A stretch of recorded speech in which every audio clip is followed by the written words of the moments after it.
Here's a spiritual practice you can use, part 1. Today I'd like to talk to you about the St Ignatius Examen, brought to you by St Ignatius.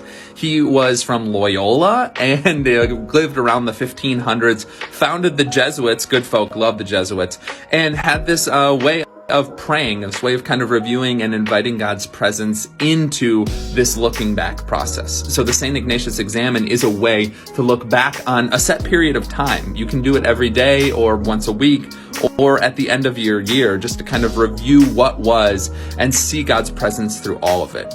There's many ways that you can structure this. The one that works for me, that I remember the best, is the 4 R's.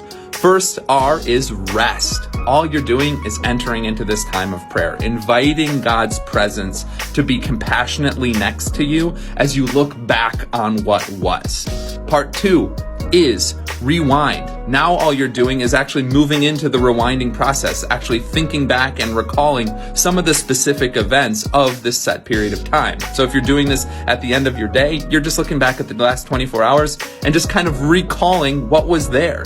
No judgment at this point in time. You're just bringing it to mind. Number 3, now we get into it, review.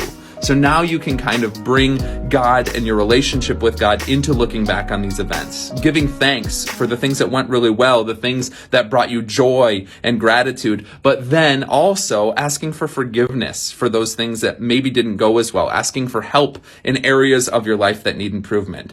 And then last but not least, the 4th R, release. Just allowing all of this to be given over to God.